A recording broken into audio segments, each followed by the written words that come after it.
Marama Davidson. Thank you very much, Mr. Chair. For the Green Party, we of course are very honoured and happy to support the Papawai and Kaikokirikiri Trust Amendment Bill. There were a couple of main points that I wanted to pick up on.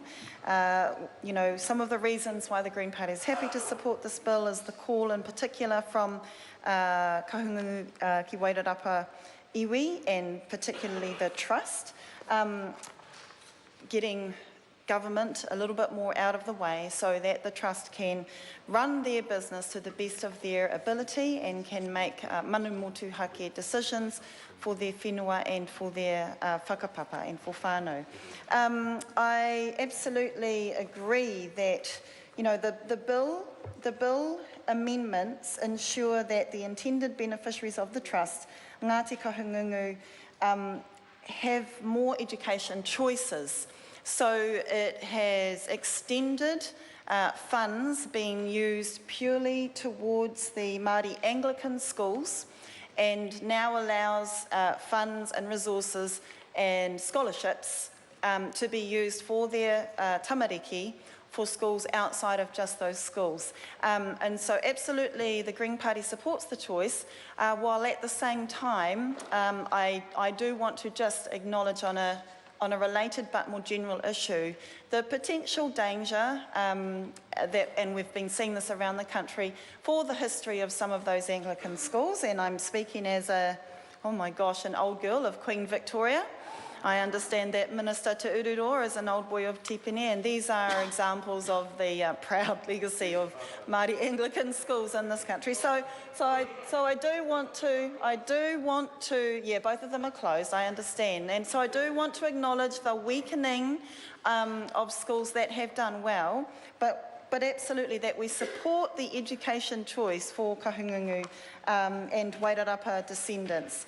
I do want to commend that the Papawai Kaikokirikiri Trust realised in its review, I think several years ago, the Papawai and Kaikokirikiri Trust extended in their review when they realised that the scholarships were restricted to Kahungunu descendants, and they wanted to ensure and recognise Rangitane descendants also being able to access those scholarships. And so that again is a fantastic and positive amendment to the bill. And then one of the sort of final contributions in this short contribution that I wanted to reference was the section around upholding the capacity of members to ensure that they can do the job that they do.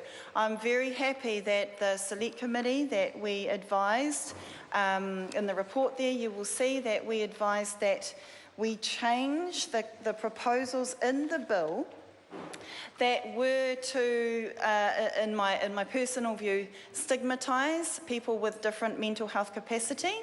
Absolutely, you can and must ensure that every member of any given board is able to uphold their responsibility and capacity to do their job. We can do that at the same time as ensuring that we don't create further discrimination, as the Attorney General pointed out, further discrimination towards a whole section of the community who are most definitely unfairly marginalised and discriminated against. And the thing is, we should all know in our experience that the ability for board members to make good decisions or not, to be able to fulfil their roles or not, is absolutely, sometimes people of supposed sound mind can really disappoint us. And so I'm really glad that we made changes, yeah, I see you smiling down there.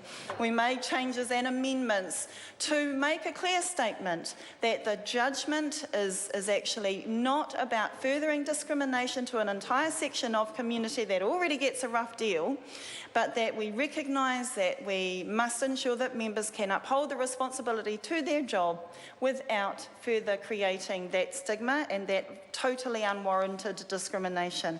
So at this stage, Mr. Chair, thank you very much. That was the main points that I wanted to highlight in my call.